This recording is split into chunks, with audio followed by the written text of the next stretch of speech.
이 골로새라고 하는 지역은 소아시아, 지금의 터키의 서남부에 있는 도시가 이 골로새라고 하는 도시예요.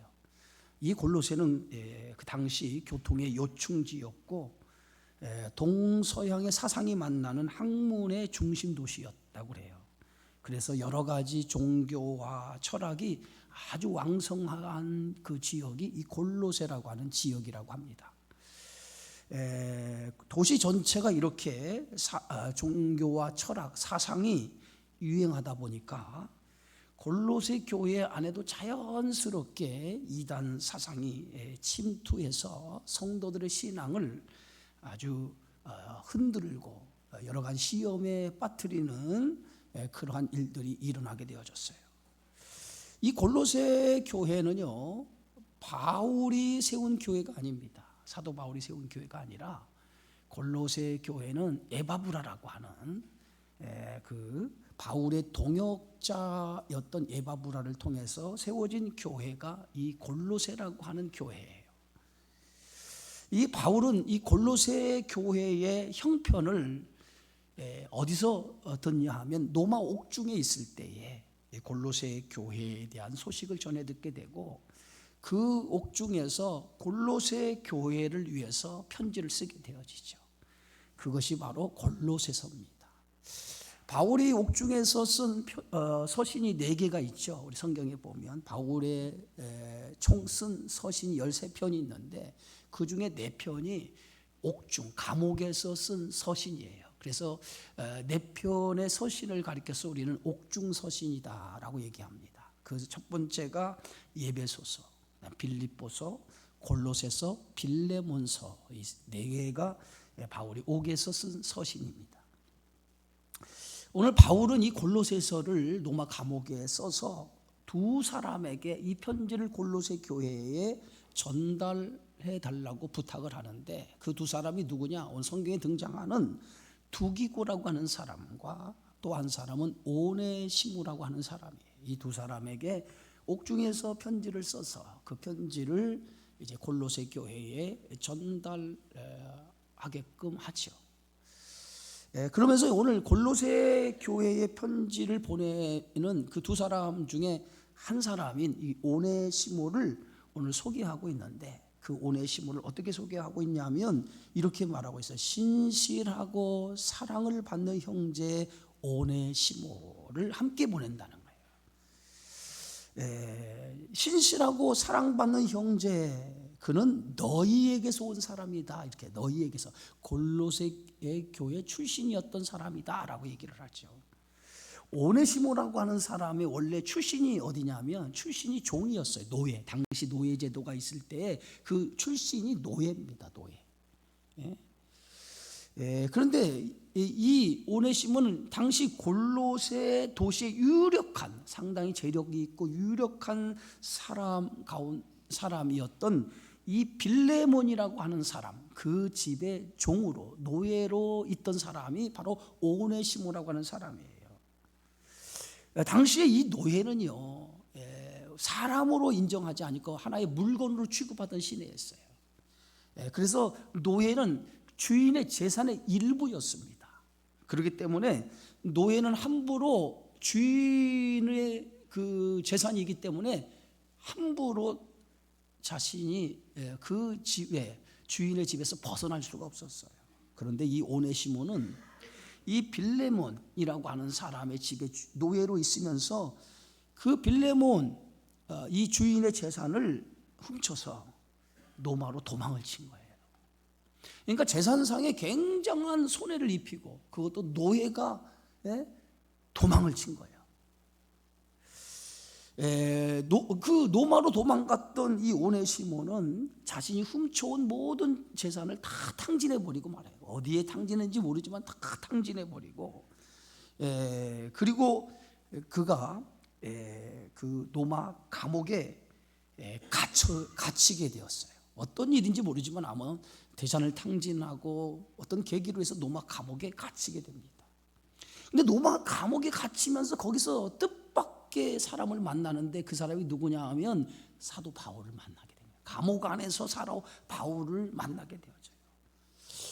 그래서 바울을 만나서 바울이 그 오네시모에게 복음을 전하기 시작해요. 생명의 복음, 십자가의 복음을 전하기 시작합니다. 그래서 그가 그 바울이 전하는 복음을 듣고 회심을 해요. 회개를 하기 시작을 하고 그 회개를 하고 그리고 감옥 안에서 사도 바울의 옥바라지를 돕는 사람이 되어지죠. 나중에 사도 바울은 오네시모로부터 자신의 모든 과거의 이력을 다 듣게 되어져요. 자신이 전에 이 골로새라고 하는 지역의 유력한 사람 빌레몬의 종이었다라고 하는 사실과 그가 빌레몬의 재산을 훔쳐가지고 자기가 도망쳐서 다 탕진하고 자기가 이렇게 감옥에 갇히게 되었다라고 하는 사실을 이 사도 바울에게 다 알려줍니다. 그래서 바울은 이 오네시모라고 하는 사람이 그 골로새의 그 유력한 빌레몬의 종이었다는 걸 알고, 이 빌레몬이 어떤 사람이냐? 골로새 교회의 가장 중심적인 사람이었어요. 그래서 골로새 교회의 그 중심적인 사람이었던 이 빌레몬에게 서신을 쓰죠. 그게 어떤 서신이냐면 빌레몬서예요. 개인에게 보내는 서신, 이 빌레몬서입니다. 그러니까 빌레몬서는 딱 한 장으로 되어 있죠. 아주 짧은 서신으로 되어 있는데 빌레몬이라고 하는 개인에게 그 오네시모를 보내면서 쓴 편지가 이 빌레몬서입니다. 자, 그래서 이 오네시모를 바울은 어떻게 표현을 했냐면 옥중에서 낳은 아들이다 이렇게 있어. 옥중에서, 감옥에서 복음을 통해서 그가 변화가 되어서 하나님을 믿게 되었기 때문에 바울은 그에게 옥중에서 내가 낳은 아들, 그러니까 영적으로 낳은 아들이라는, 영적으로 낳은 아들. 그래서 오늘 빌레몬서 1장 10절에 보면 이렇게 표현하고 있어요. 갇힌 자 중에 낳은 아들 오네시모를 내게 간구하노라 이렇게 기록하고 있어요. 바울 사도는 이 복음을 전함을 통해서 낳은 아들들이 많지요. 복음을 통해서 낳은 아들, 그러니까 영적인 자녀가 대단히 많습니다. 디모데도 뭐요? 디모데를 가리켜서 영적인 아들, 그리스도 안에서 복음 안에서 참 아들된 디모데라고 이렇게 얘기하지 않습니까? 그러니까 디모데도 바울 사도에게는 자신이 복음을 통해서 낳은 영적인 아들이었어요. 그래서 그 디모데를 향해서 아들 디모데라고 이렇게 표현하지 않습니까? 그만큼 영적으로 낳은 아들이었기 때문에 바울은 디모데를 대단히 사랑을 했어요. 그리고 바울이 힘들 때마다 디모데를 불렀고 자신의 목회에서 힘든 지역에 디모데를 보낼 정도로 대단히 신뢰를 갖는 사람이 디모데였던 것을 보게 되어지죠. 그래서 디모데 후서가 사도 바울이 마지막으로 죽기 전에 쓴 서신인데, 죽음을 앞두고 가장 자신이 사랑하는 영적인 아들 디모데에게 편지를 하나 쓴 게 뭐예요? 그게 디모데 후서예요. 그러면서 바울은 디모데 후서의 말미에 뭐라고 써 있냐면, 내가 죽기 전에 너를 보고 싶다. 그러니까 어서 속히 내게로 오라. 이렇게 자신이 복음으로 난 아들 디모데를 보고 싶다고 속히 내게로 오라고 이렇게 서신 말미에 그렇게 편지를 쓰는 걸 보게 되어져. 그만큼 예정을 가지고 그만큼 디모데를 사랑했던 것을 보게 되어지죠. 바울은 이처럼 복음을 전하면서 그 복음을 통해서 영적인 자녀를 많이 낳았어요. 그리고 그 영적인 자녀를 아끼고 사랑하고 늘 그들을 위해서 기도했던 것을 봅니다. 여러분에게는 이런 영적인 자녀가 있습니까? 여러분도 그런 영적인 자녀가 있어요? 그냥 여러분이 낳은 자식 말고 복음으로 낳은 자식 있어요? 적어도 우리가 예수를 믿었다면 영적인 자녀 정도는 낳아야죠. 결혼을 해서 자녀를 낳지 못한 것은 문제가 있는 거예요. 그죠? 자녀가 없는 것은 대단한 문제가 있어요. 그래서 한나가 자식을 낳지 못해서 괴로워했다고 했죠. 괴로워. 그래서 한나는 그 자식을 낳지 못한 문제를 이렇게 생각했어. 하나님과 나 사이의 관계가 끊어져서 내가 자식을 낳지 못한 건 아닌가 이렇게 생각했다는 거예요. 영적인 자식이 없다는 것은 하나님과의 내 관계가 긴밀하지 않다는 거예요. 그만큼 복음의 열정이 내 안에 없다는 거예요. 그래서 영적인 자녀가 없는 거예요. 여러분, 복음의 열정이 좀 있으시기를 주의 이름으로 축원합니다. 예, 복음의 열정이 좀 있어야 돼. 복음의 열정. 성도는 복음의 열정, 정말 영적으로 내 복음을 통해서 자녀를 낳으려고 하는, 그래서 전도라고 하는, 하나님의 복음을 통해서 영적인 자녀를 만들려고 하는 그런 애씀과 수고와 노력이 여러분 안에 있어야 그 성도가 뭐냐면 하나님을 기쁘시게 하는 사람이에요. 그렇잖아요. 우리가 빈자리를 많이 보면서 여러분들이 그런 책임감을 좀 가지셔야 될 것 같아요. 내 자리를, 내 옆자리를 누가 채운다? 내가 채운다. 여러분, 한 사람만 여러분들이 전도하면 빈자리 채워줄 수 있어요. 아멘 안 하시면 뭐예요? 아멘 하세요. 빈자리 내가 금년 한 해 아니면 내년까지 반드시 내가 한 사람을 채우겠다. 이런 사명감을 좀 가지세요. 사명감을. 그런 사명감을 가지고 열심히 나만 만족하는 신앙생활 하지 말고 나의 만족이 아니라 정말 하나님이 기뻐하는 일이 뭘까? 영적 자녀 낳기 운동이잖아요. 지금 아이들을 낳지 못해가지고 지금 학교도 문 닫는 판인데 우리가 그러지 말고 영적인 자녀를 좀 낳아보자 이거예요. 영적인 자녀를 낳지 않으면요 교회도 문 닫게 생겼어.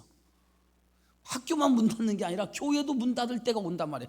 영적인 자녀가 없는데 어떻게? 여러분들이 세대가 지나가면 그 세대가 지나면 영적인 자녀를 낳지 않았으면 이제 뭐 여러분 세대가 지나가면 교회도 어떻게 문 닫아야죠. 그러니까 사명감을 가지고 영적인 좀 자녀를 낳는 일에 좀 열심을 좀 다 해주시기를 주의 이름으로 축원합니다. 여러분 옆 사람과 한번 인사합시다. 영적 자녀 좀 낳읍시다.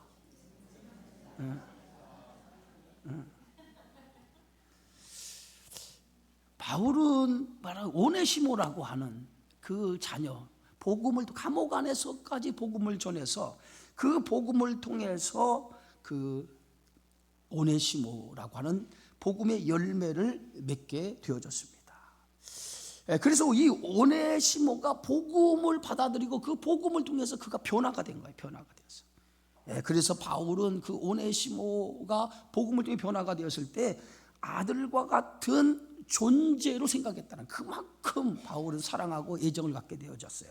그런데 바울은 그런 오네시모를 전 주인인 빌레몬 집에서 재산을 훔쳐서 도망을 쳤던 그 빌레몬에게 다시 돌려보내죠. 돌려보내면서 오늘 빌레몬서 1장 11절에 보면 이렇게 얘기하죠. 그가 전에는 무익하였으나 이제는 나와 내게 유익함으로 내게 그를 돌려보내노니 그는 내 신복이라 라고 이렇게 말합니다. 두 가지를 얘기하죠. 첫째가 뭐냐? 전에는 그 오네시모라고 하는 사람이 어떤 사람이냐? 무익한 사람이었다. 무익한 사람. 아무 쓸모가 없었던 사람이었다는 거예요. 그런데 지금은 어떤 사람이 되었어요? 오네시모가 유익한 사람이 되었다. 유익한 사람이 되었다는 거예요. 그러니까 유익하다는 건 모든 사람에게 정말 도움이 되는 유익한 사람이 되었다는 거예요. 그게 오늘 바울이 오네시모에 대한 평가예요. 여러분 오네시모라고 하는 이름, 그 이름의 뜻이 뭔지 아세요? 따라합시다. 유익하다. 이 오네시모라는 이름의 뜻이에요. 유익하다, 유익하다라고 하는 뜻이에요. 그런데 오네시모가 유익하다라고 하는 이름을 가지고 있는데 그는 전에는 뭐예요? 어떤 사람이었다? 무익한 사람이었다. 무익한. 그러면 이름대로 살았다는 거예요? 못 살았다는 거예요? 이름대로 못 살았다는 거예요. 그죠? 바울과 함께하기 전까지는 그가 무익한 사람이었어요. 전혀 유익이 되지 못하는 사람이었어요. 그러나 그가 바울을 만나고 나서 그의 삶이 변화가 된 거예요. 그래서 어떻게 됐느냐? 복음을 통해서 그가 무익한 자가 유익한 사람으로, 유익한 자로 되어지게 되었다는 거예요. 여러분 사람은 누구에게나 이름이 있어요. 이름이. 여러분에게 이름이 있죠. 이름을 지을 때에 뭔가 부모가 기대를 가지고 그 기대를 이름에 담아서 이름을 지을 때가 있어요. 그죠? 그냥 아무렇게 이름을 지는 분도 있지만 대부분 이름을 지을 때 부모가 신중하게 그 자녀에게 거는 기대를 그 이름에 담아서 이름을 질 때가 대단히 많죠. 그런데 오늘 오네시모라고 하는 이름을 지었는데 그 부모가 유익한 자가 되라고 하는 의미에서 이름을 지었다는 거예요. 그런데 그의 무익한 인생을 살아갔다는 거죠. 그런데 복음이 그 안에 들어가니까 그 무익한 인생이 유익한 인생이 되어졌다는 거예요. 바로 오늘 우리가 하나님 앞에서 그런 존재가 돼야 돼요. 하나님 교회에서 또 여러분이 속해 있는 모든 곳에서 유익한 사람이 되었을 때에 하나님의 영광이 드러나는 줄 믿습니다. 여러분, 신앙 고백, 웨스터민스터 신앙 고백 제1조가 뭔지 아세요? 아는 사람. 웨스터민스터 그 신앙 고백 제1조가 뭔지 아세요?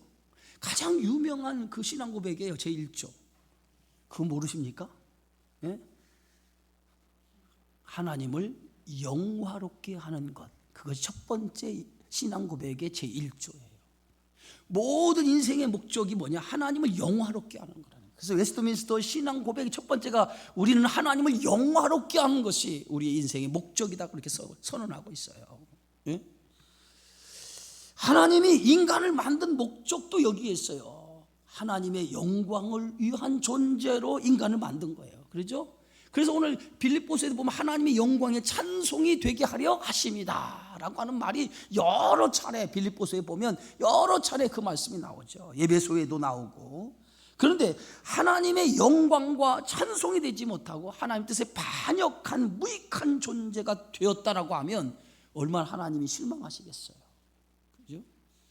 우리가 그리스도가 오기 전까지는 우리는 어떤 존재로 살았습니까? 예수 그리스도가 이 땅에 오시기 전까지, 우리의 죄를 사하시기 전까지는 우리가 다 유익한 존재로, 하나님 앞에 영광을 돌리는 존재로 살지 못하고 무익한 존재로 살았다는 거죠. 그런데 우리가 그리스도를 통해서 이 무익한 자가 어떤 사람으로 변했습니까? 십자가를 통해서 유익한 자로 변화가 된 거예요. 그게 뭐예요? 하나님의 은혜예요.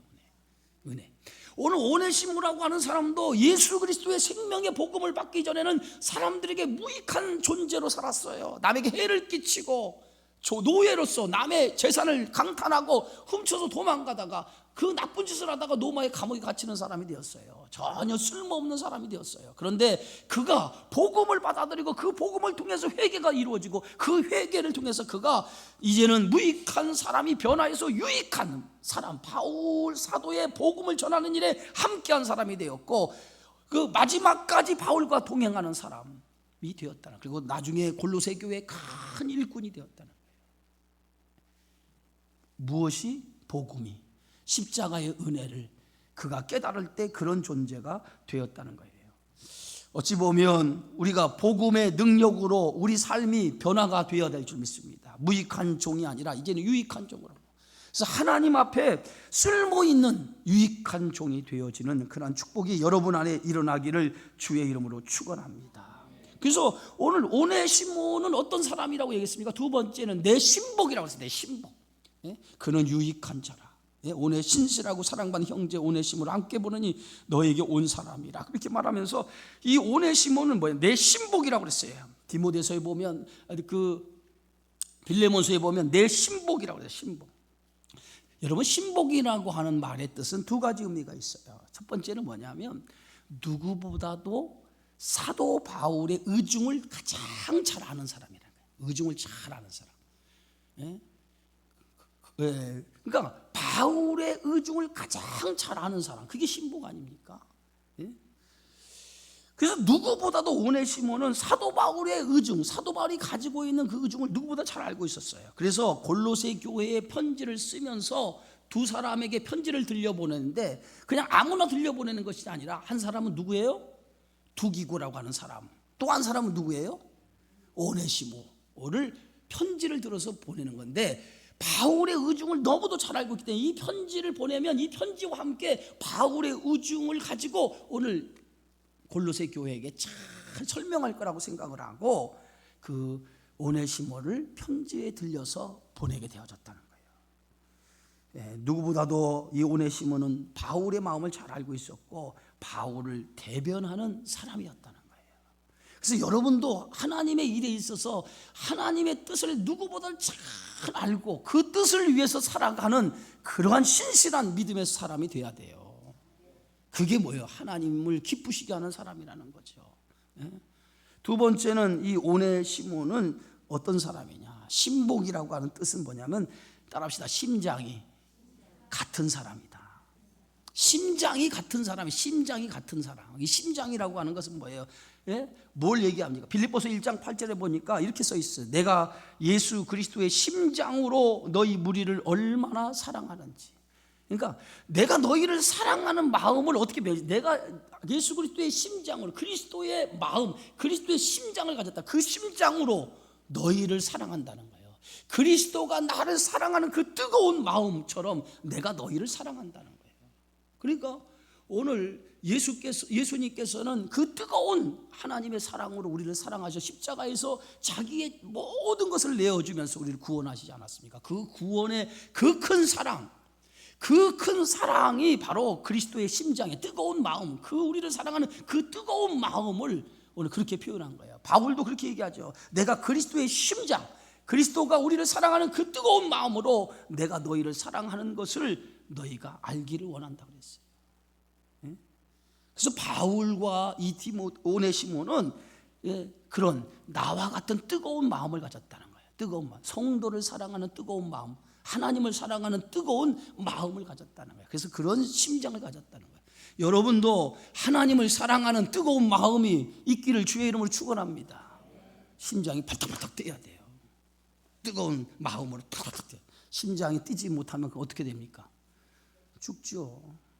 그죠? 심장이 약하게 뛰어도 문제가 되는 거잖아요. 여러분 심장을 한번 대보세요. 심장이 뛰고 있나? 어떻게 뛰고 있어요? 잘 뛰어요, 그냥? 그냥 잘 뛰어? 예? 심장이 그리스도 예수의 마음으로 뜨겁게 뛰어야 돼. 막 열정이 가득해야 돼. 그리스도의 마음으로 열정이 가득해야 된다. 그런 열정이 그런 뜨거운 심장을 가진 사람이야. 근데 오네시모는 바울이 가졌던 복음의 열정, 얼마나 바울이 복음의 열정을 가졌습니까? 여러분 보세요. 제1차 전도 여행과 제2차 전도 여행을 하는데 1차 전도 여행이 끝난 지 얼마 되지 않아서 바울은 2차 전도 여행을 떠나잖아요. 근데 2차 전도 여행을 떠나는데 1차 전도 여행이라고 하는 그 거리가 굉장히 먼 거리를 다니는 거예요. 그런데 바울의 그 고백을 보니까 그 전도 여행을 통해서 얼마나 많은 고생을 했어요. 일주야를 바다에서 헤맬 때도 있었고, 40의 감한 매를 몇 번 맞았어요?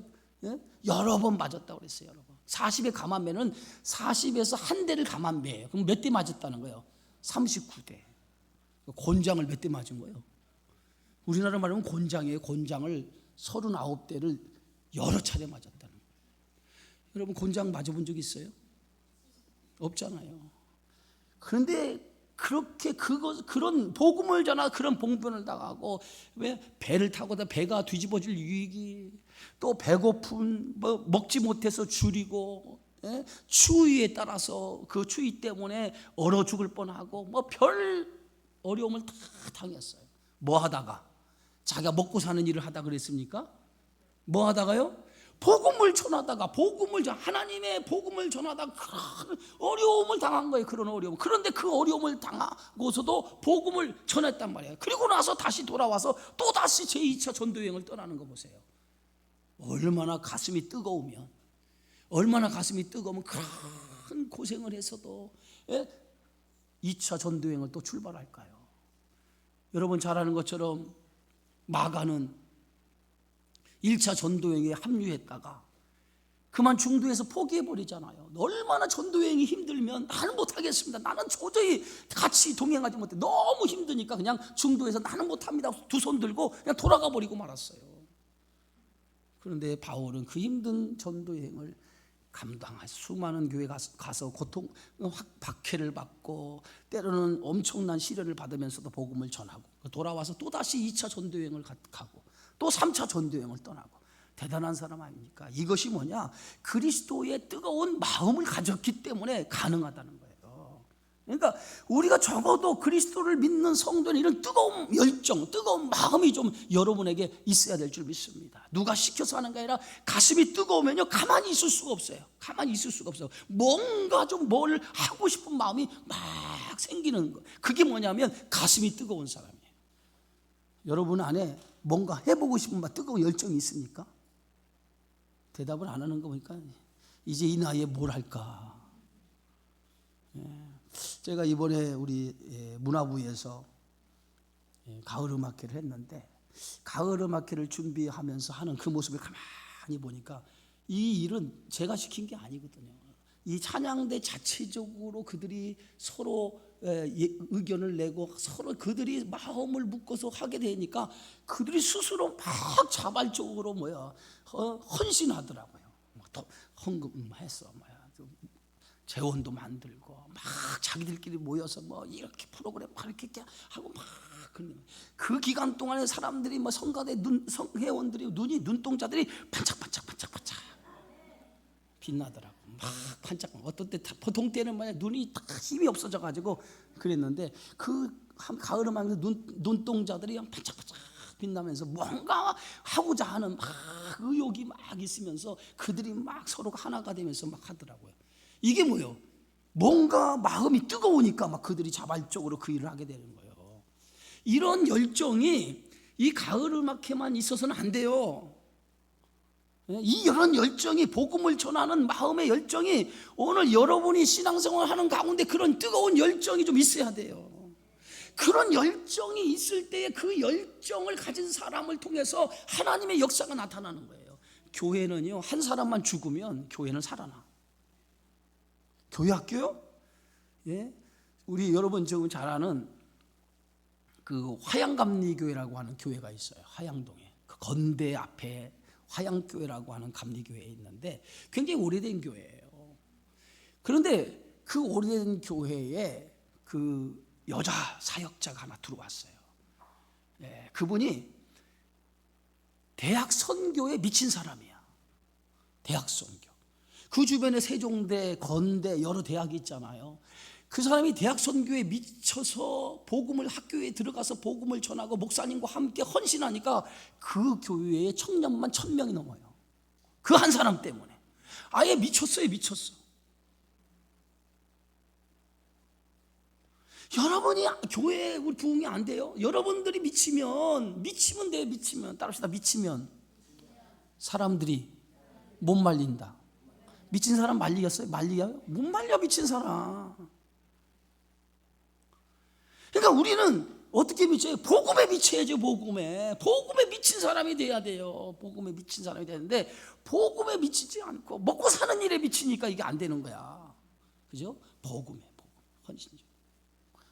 그러니까 그분 그 전도, 기도, 얼마나 뜨거운지 몰라요. 얼마나 뜨거운지 막 열정을 가지고. 그러니까 그 열정이 그 청년들에게도 불이 붙으니까 청년들이 그 열정을 가지고 전도하고 또 전도하다니까 교회가 말이에요, 엄청나게 부흥되는 교회가 된 거예요. 심장이 식으면 죽어가는 것처럼 여러분 안에 복음의 심장이 식어져 가면 여러분 영적으로 죽어가는 것과 똑같은 거예요. 복음의 심장이 막 팔딱팔딱 해야 돼. 팔딱팔딱 해야 돼요. 좀 아멘 좀 해봐요. 나이하고 관계없어요. 나이하고는 아무런 관계없어요. 열정이 있어요. 그런 열정이. 근데 오네시모의 마음에 바울이 가졌던 뜨거운 마음, 바울이 가진 뜨거운 열정이 그 안에 있었다는 거예요. 그래서 그 뜨거운 열정을 가졌기 때문에 바울이 그 오네시모에게 골로새 교회에 보내면서 그런 나와 같은 심장을 가진 사람을 너희에게 보낸다는 거예요. 그런 뜨거운 마음을 가진 사람을 보낸다는 거예요. 그래서 오네시모가 바울의 서신을 들고 골로새 교회에 가잖아요. 예? 바울은 오네시모를 보내면서 왜 오네시모를 그 빌레몬 교회에 보냅니까? 빌레몬이라고 하는 사람의 종으로서 그가 도망쳐 나온 사람인데, 오네시모는 뭐예요? 지난날 자기가 한 일을 알고 있을 거 아니에요. 지난날 자기가 한 일, 그 유력한 빌레몬의 노예인데 그가 지난날 자신이 한 일을 알 거 아니에요. 그러면 그가 골로새 교회를 편지를 들고 보낼 때 이 오네시모가 가고자 하는 마음이 있겠습니까? 그런데 그가 복음으로 변화됐기 때문에 그가 사도 바울의 마음으로 어디로 가요? 골로새 교회를 간 거예요. 그것은 뭐예요? 하나님 앞에 자기 자신을 내어놓고 회개했다는 거예요. 회개. 오네시모는 빌레몬에게 용서를 받기 위해서 갔다는 거죠. 그만큼 그 사람은 거듭난 사람이고 복음을 통해서 변화된 사람이었다는 거예요. 여러분, 오늘 본문의 말씀 속에서 제일 중요한 건 뭡니까? 하나님의 신실한 일꾼의 가장 큰 자격이 뭐냐면 십자가의 은혜를 아는 사람이에요. 십자가의 은혜를 아는 사람이 하나님의 일꾼인 거예요, 여러분. 헌신이라고 하는 것도 어디서 출발되느냐? 십자가의 은혜를 아는 사람, 거기서부터 헌신이 나오는 거예요. 십자가의 은혜. 하나님이 나를 얼마나 사랑했는가, 그 십자가의 구속의 은혜를 아는 것으로부터 우리 헌신이 나오는 거예요. 모든 신앙생활의 기초가 뭐냐? 십자가의 은혜예요. 십자가의 은혜. 주님이 나를 얼마나 사랑했느냐, 그 사랑을 아는 사람인 그 하나님의 사랑 앞에 나를 헌신할 수 있는 거예요. 나를 드릴 수 있는 거예요. 리빙스톤이 이렇게 예배 중에, 어린 나이에 예배 중에 헌금 시간이 됐대잖아요. 헌금 시간에 헌금 바구니가 이렇게 다니니까, 그가 아무것도, 어린 나이에 아무것도 하나님 앞에 드릴 것이 없으니까 헌금 바구니에 덜렁 자기의 몸을 헌금 바구니에 앉았다는 거 아니에요. 그래서 깜짝 놀란 사람들이, 아니 헌금 바구니에 이 리빙스톤이 얼른 자기가 헌금 바구니에 앉으니까 깜짝 놀랐을 거 아니에요. 왜 자기 자신을 헌금 바구니에 드렸겠어요? 물질은 없지만 나를 하나님 앞에 드립니다. 이게 뭐예요? 자기 헌신. 이래서 리빙스톤의 삶이 거기서부터 하나님 앞에 평생을 헌신하는 삶을 살아가게 되지 않습니까? 그런 믿음이 우리에게 있어요. 십자가의 은혜를 아는 믿음이 여러분에게 있어요. 거기서부터 모든 신앙의 출발이고, 거기서부터 헌신이 나오고, 거기서부터 우리의 신앙의 고백이 나오는 거예요. 십자가 은혜 없이는, 은혜를 깨닫지 못하고서는 하나님 앞에 온전한 믿음의 성도가 될 수가 없는 거예요. 헌신이라는 게 그런 거예요.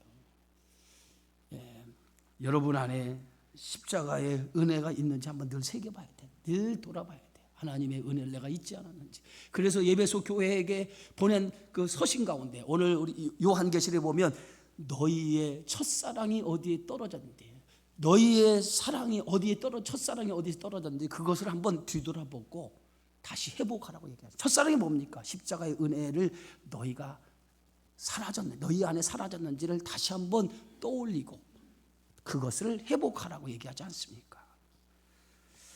믿음이라고 하는 게 뭐예요? 주님이 나를 얼마나 사랑하는가를 아는 게 믿음이거든요. 그 사랑을 알면 나의 전부를 드려도 아깝지 않은 거예요. 그게 십자가의 은혜를 깨달은 사람이에요.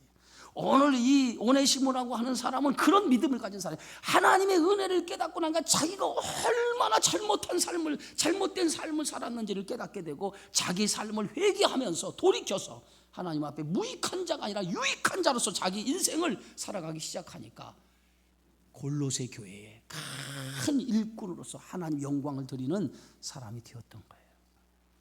그런 성도가 되어야 할 줄 믿습니다. 그것이 헌신이에요. 그것이 헌신.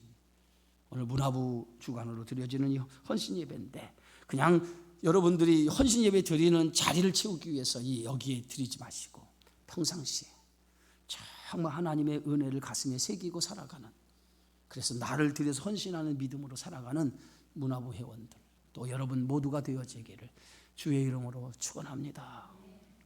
기도합시다.